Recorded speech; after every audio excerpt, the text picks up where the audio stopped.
안녕하세요, 이도사입니다. 유튜브를 시작하고 지난 2달 반 동안 수없이 많은 기독교인들이 저한테 유튜브를 어떻게 시작해야 되는지, 혹은 유튜브를 시작하는 이유는 뭔지, 신학적인 근거는 뭔지에 대해서 많이 물어보셔서 기독교인들이 유튜브를 시작해야 하는 이유들에 대해서 교회사적으로, 신학적으로 좀 말씀을 드려보도록 하겠습니다.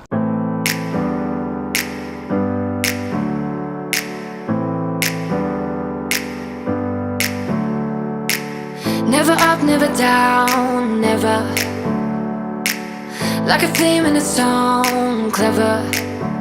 Feeling high, feeling low at the same.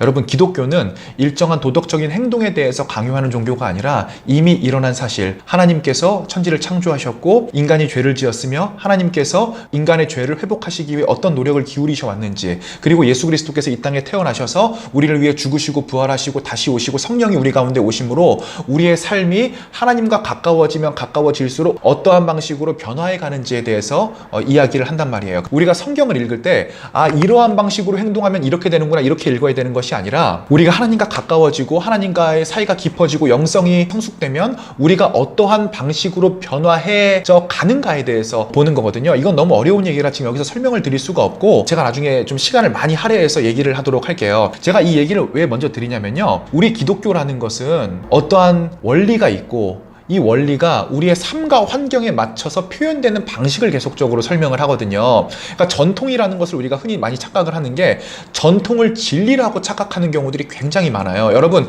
전통이라는 것은 과거의 어떠한 시점에서 그 기독교적 진리가 표현되는 방식이고, 그 표현되는 방식이 현재까지 이어져 오고 있는 거예요. 그러니까 그 기독교적 전통을 지킴으로 우리가 하나님께 나아가는 것이 아니라 그 전통이 어떠한 원리와 어떠한 시대적인 맥락을 가지고 표현됐는지를 보는 게 굉장히 중요하거든요. 예를 들어서 지금 여러분들 교회에서 아마 드럼 치고 기타 연주하고 이런 것들은 굉장히 보편적인 예배의 양식으로 받아들이고 있을 거예요. 이 드럼과 기타 같은 것들이 처음에 교회로 들어올 때 어떻게 이런 세상적인 악기로 하나님을 찬양할 수 있느냐라고 하는 논란들이 굉장히 많이 있었거든요. 그런데 이러한 것들이 현대에만 있었던 것이 아니라 중세 시대에는 성직자만 찬양을 하고 평신도는 찬양을 할 수가 없었어요. 평신도가 찬양하게 될 때에도 어떻게 세속적인 평신도들이 찬양을 할 수가 있느냐라고 하는 논란이 있었고, 처음에 피아노나 오르간이 교회에 들어올 때도 어떻게 세상적인 악기인 피아노나 오르간이 교회로 들어올 수 있는가에 대한 논란이 항상 있었어요. 그것은 일정한 전통이에요.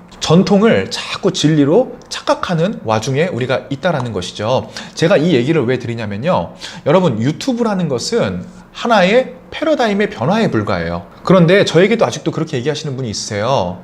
성직자가 유튜브를 해서 되겠냐, 사역이라는 것은 교회를 통해서만 이루어진다. 물론 저는 그 말에 100% 동의를 하고, 저는 심지어 어떻게까지 생각을 하냐면은 설교야말로 하나님의 뜻을 전달하는 거의 유일무이한 수단이라고 생각하는 사람이야. 물론 이런 것들에 대해서는 제가 나중에 좀 얘기를 드리고 싶은데, 자, 우선 교회사를 먼저 생각을 해볼게요. 2000년 전에 초대교회, 처음에 교회가 만들어졌을 때는 하나님의 말씀과 하나님의 뜻을 알기 위해서는 사도들이나 교부들을 찾아가야 됐어요. 그렇기 때문에 그들에게 프리칭을 듣는 거, 그러니까 설교를 듣는 것이 굉장히 중요하고 말하는 것이 굉장히 중요한 시대였어요. 313년에 콘스탄티누스 대제에 의해서 기독교가 로마의 국교로 지정되고 공인화되기 시작하면서 제도적인 교회와 사제들이 생겨나기 시작했거든요.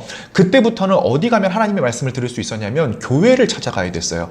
교회를 찾아가서 사제들에게 이야기를 들어야 됐어요. 자, 그러다가 397년 카르타고 공의회에 의해서 신약 성경 27권이 공인되게 되는데, 여러분, 이거는 인간이 성경을 정한 게 아니라 그때까지 읽어져 오는 성경을 인정한 것뿐이에요. 아무튼 성경을 공인하게 되는데, 이 성경을 공인한 이후부터는 읽는 것이 굉장히 중요한 시대가 된다고요. 자, 313년 로마에 의해서 기독교가 국교로 공인되고, 397년 카르타고 공의회에 의해서 성경이 공인되고, 이 이후부터는 듣는 것과 읽는 것이 모두 중요한 시대가 돼요.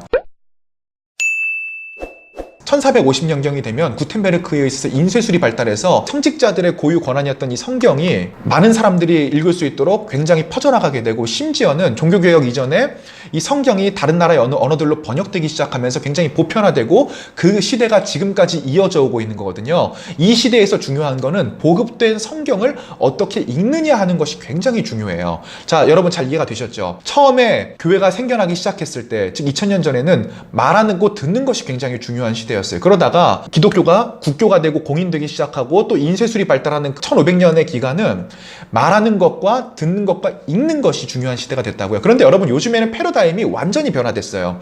요즘에는 보는 것이 중요하다는 사실을 우리가 반드시 기억해야 돼요.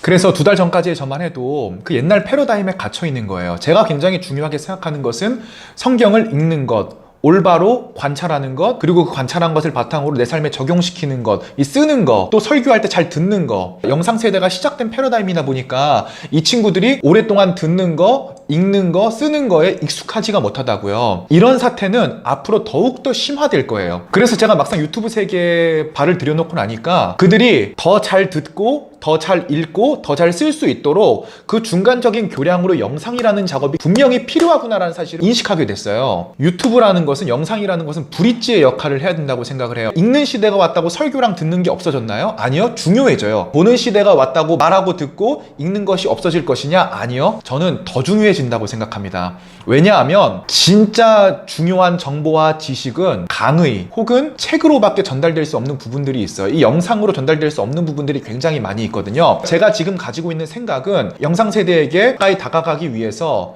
그들이 결론적으로는 잘 듣고 잘 읽고 잘 쓰게 하기 위해서 중간적인 교량으로 이 유튜브들이 굉장히 많이 필요하다. 물론 읽고 쓰든 뭐 듣든 보든 관심이 있는 사람은 하고 관심이 없는 사람은 안 합니다. 제 목적은 조금이라도 하나님께 다가가고자 하는 관심이 있는 분들, 하나님을 더 잘 알고 싶고 하나님에 대한 전문적인 지식이 필요한 분들에게 그러한 부분들을 제공해주고 저와 함께 감정적인 교류와 소통으로 신앙생활을 하실 분들을 위한 채널인 것이지, 이것이 결코 불특정 다수의 대중을 위한 채널은 아니다. 저는 그렇게 생각을 하고 있어요. 제가 드리고 싶은 말씀은 일단 부딪혀 보라는 거. 그리고 이제 영상 시대가 왔고 영상 시대를 살아가는 사람들의 패러다임에 더 잘 접근하기 위해서 뛰어난 많은 기독교 유튜버들을 찾고 계시고 기다리고 있으실 것이라는 사실, 이 사실을 저와 여러분들이 분명히 기억을 했으면 좋겠습니다. 조금 더 자세한 영상은 제가 다음에 찍도록 하고 오늘은 여기까지 하도록 하겠습니다. 내일 뵙겠습니다. 피스.